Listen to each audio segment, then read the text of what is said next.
I mean, I don't even know how you do it. All of the interviews that you do, but there's a lot I'm a young man. I'm 87 next month, so Been doing this for 60 years. For goodness, did you ever think that you would be still at this 60 years later? Certainly never thought I'd be ever talking about Jeffrey Epstein. Oh, dear God. The man has brought Congress to a halt. I know. This is a guy who, dead, has had more influence Yes. than most Americans have during their lifetime. I know. But doing what? It's really remarkable how this story just has so much legs. Yes, and I think the thing is that people in their hearts, they want people to be held accountable if there was abuse of young people. That's really it. That's really what's at the heart of it. Unfortunately, it has become a political football. The Democrat Party sat on it forever, and now all of a sudden they're demanding that they get the records, and Donald Trump is covering something up. I think the reason they're doing that, Professor, is because there's no there there. There is no there there. Yeah. It reminds me of my friend Geraldo Rivera when he dominated the airwaves for months when he said he had access to the vault, the secret vault of Al Capone. Yes, remember that? yes. Oh, my God, yes. Opens it up on national television. There's nothing there. Yeah. That's what's happening here. Everything we need to know about the Epstein case, we already know. We know about the false accusations. Let me give you an example. There's a woman named Sarah Ransom. She's now living in Scotland, and you wrote a series of emails to the New York Post, Maureen Callahan, in which she said she had in her possession videotapes of Bill Clinton, Hillary Clinton, Donald Trump, Richard Branson, and others all having sex with young boys and girls. The Post investigated and found out there was nothing to it, and then she admitted she made up the whole story. So what do? Instead of prosecuting her, they glorify her. They make her into, oh, she's a whistleblower, she's a hero. Well, she made up the whole story. So you can't just reveal the names of the people that she accused without also acknowledging that she made false accusations. Yesterday, CNN put Maria Farmer on television making all kinds of allegations about Donald Trump. She is a well-known liar, somebody who's made up stories. Everybody knows that. But they won't because she's allegedly a victim. Of course. Now, there are three categories of victims. There are real victims. We haven't heard from any of those. Then there are the victims who've made fortunes of money by making false accusations. Yes. And then there's a third category of victims who helped Jeffrey Epstein solicit other women. Yes. And other girls. And so these are gray areas, and we have to look at everything, not just the accusations. How did he make his money? That's something I've been wanting, because everybody's like, oh, no, he extorted world leaders, and, he did all this. How did he make his money? He got 1% of all the investments that he made for Leslie Wexner, who's worth $9 billion. And just do the arithmetic. There you go. And you'll see 1% is nothing to Leslie Wexner, but to Jeffrey Epstein, it was, hundreds of millions of dollars. I think he died worth somewhere between $500 and $600 million. He also got a mansion in New York from Leslie Wexner, an airplane. He bought an island in the Caribbean, and he had a ranch, the King Ranch in New Mexico. So, he had a lot of very, very good investments, and he died wealthy. Yeah. Was he killed, or did he commit suicide? Nobody will ever be satisfied with the answer to that question. What do you think? I think he probably committed suicide with the help of jailers and paid them off. I don't see how anybody could get to him, but it's possible. If I found out that he was murdered, it wouldn't shock me. But right now, the evidence seems to point to suicide. What about Ghislaine Maxwell? You talked about it the other day, and there's the possibility, I'm reading from Pam Bondi, that they communicated with the counsel for Ms. Maxwell to determine whether she will be able to speak with prosecutors from the DOJ. She anticipates meeting with Ms. Maxwell in the coming days. What's going to happen there? I think you had mentioned the possibility of testimony for immunity or maybe getting out of jail? I would hope they would make a deal with her. She's already served 5 years. That's more than anybody has ever served for any comparable crime in American history. And so I think she ought to be given her freedom in exchange for total, complete disclosure of everything. She knows where all the bodies are buried. Yeah. She made all the arrangements for travel. Yes. Every time I had to go down to meet with Epstein or with prosecutors in Florida, she was the one I was in touch with, and she was the one who, got me the plane tickets and everything. So she knows everybody who traveled. Lots of people are on his planes for innocent reasons, but some people may have been on the planes for improper reasons. We have to know the difference, and I think she could tell you that. And I think, look, government makes deals all the time with people. They exchange possible prison time for information, whether you're in the mafia or you're a corporate executive. Deals is the name of the game. As Abby Hoffman once said, in the halls of justice, the only justice takes place in the halls. And that's where the deals are made. Yeah. So do you... Obviously, we know what was going on, and we know that Jeffrey Epstein had a penchant for young women, and he groomed them. He brought others in to bring them in. He was a seriously sex addicted human being. It was what was going on. And it sounds like he involved others as many groomers do. They ride. They are a cabal, and they're very open about. At least they have these societies, I guess, closed societies that would indulge in such things. You have said that nobody you would know is on there. No politicians are on that list. Nobody was there. But will we ever know that? Because you mentioned there's not a client list. He's not going to keep a list like, here's the client list of people who slept with underage girls, and don't disclose this because it's the client list. I mean, honestly. Yeah. What there is a list of names that were given to the FBI by some of the accusers, but some of them are false accusers. So I've seen the redacted FBI files, and I know who they are.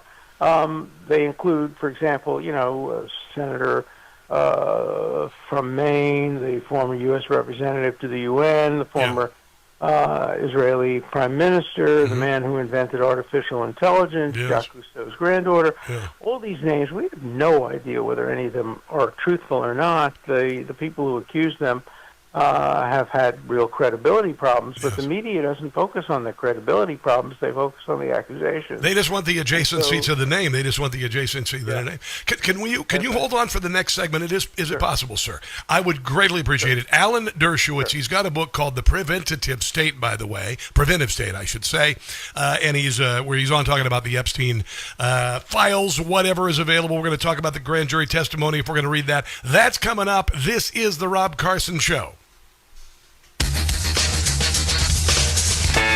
It is the Rob Carson Show. Joining us on the NEWSMAX Online, Professor Alan Dershowitz. His latest book is called The Preventative State, The Challenge of Preventing Serious Harms While Preserving Essential Liberties. And Lord knows those liberties have been under attack. I mean, wow, just wow. I want to talk a little bit here about Epstein, and I'd love to get your thoughts on the Russia collusion information that has been released by Tulsi Gabbard. But there's talk of grand jury testimony in the Southern District of New York being released.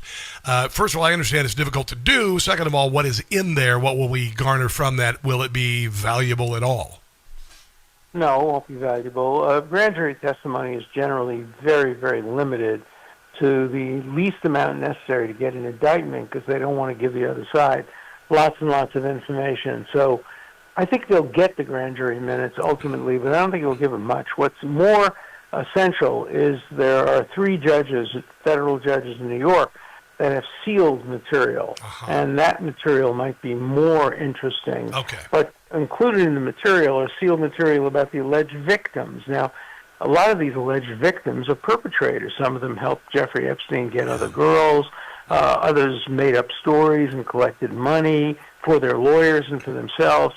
So I'm hoping that all of that will be revealed. But you have to go to the 3 judges and get the information from them. The grand jury information will be interesting, but it won't, I don't think, contain any smoking guns. If this continues, if there are names released of people who abuse young girls, obviously that would involve trials to be held in the future. That would be involved witnesses and all of that. Do you suppose that will happen? I don't think there are any such people that I know of. If there are, they're obscure. They're not the people who have been accused. What happened is some of these people just took names out of the telephone books. and got famous people and accused them. If there are any people involved on shenanigans that took place on Epstein's Island, they would probably be people you've never heard of. Okay. What do you suppose they're going to get out of Ghislaine Maxwell should she testify before Congress? Everything. Okay. She knows everything. She knows where everybody is buried. She knows every trip that everybody took. She knows everybody who went to the island.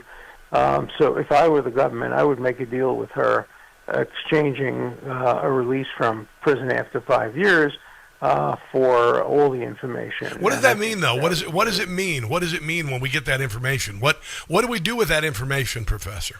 Well, it depends what it is. If we have names of people who, in fact, engaged in improper conduct with underage females or males, the statute of limitations is very long for these crimes, and you can go after them.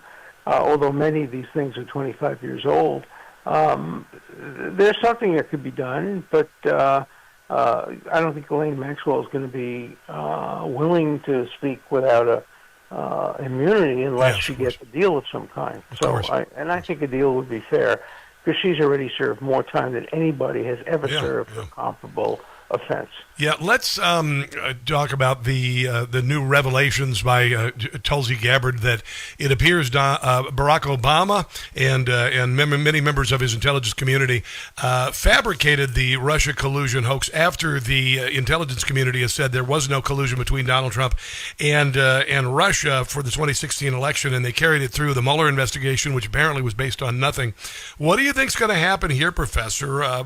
Do you suppose people in power who perpetrated this on the country will be held accountable for it? I hope so. Remember, there were these also 51 former intelligence officials who put their name to a letter which apparently turns out to be totally untrue. And these are people who we entrusted our future to and our safety to. So I'm very concerned about the partisanship of the intelligence community, not particularly under past administrations. And so I think we do have to get to the bottom of this, because we live in an age of distrust. We don't trust the media. We don't trust universities. We don't trust our intelligence services. And trust is essential to a thriving democracy. So I think we have to get back to a situation where trust is restored, and we're a long way away from that. I believe we're in a period in our country to assure the next 250 years we need a baptism by fire to expose all of the things, all of the malfeasance, all the corruption. Also, it goes to higher education. I know how you feel about Harvard, about how you were treated there. It appears that we are at a serendipitous moment in history where all of these things are being exposed. Do you suppose that good is going to come out of this and we will be able to wash some of this filth away and reinvent ourselves? I sure hope so. Me but too. The key is going to be universities. We cannot allow universities to remain propaganda mills for intersectionality, where the world is divided into oppressor and oppressed, and it's all based on race and gender. That's not a proper role for universities. DEI is not proper at universities. We have to get back to the time where universities judge people, as Martin Luther King said, not on the basis of the color of their skin, but the content of their character. So meritocracy is the key to restoring trust in universities. And I think, universities tell us about the future. If you want to know what America will look like in 20 years, look at what Harvard, Columbia, and other universities are today, and it's a dismal picture. Well, I hope they're going to turn things around. You are my kind of liberal, sir. I've told you that before. I really enjoy our conversations. I wrote for Limbaugh for years, and I've always been able to break bread with true liberals, and you are, and I enjoy the conversation. And I have the same thing with true conservatives. I've always had good relations with Bill Buckley and with Rush Limbaugh and with others. Yes. If you're a true conservative or a liberal, you're a lot closer than you are to the extremists on your side of the aisle. Yes. Well, a happy birthday in advance, my friend. I hope one day we will break challah together. That would be nice. All right. Take care. Thank you very much. I appreciate you. Let's take a break and come back. This is The Rob Carson Show. Information. Truth. Is freedom. Is NEWSMAX. It's real news for real people.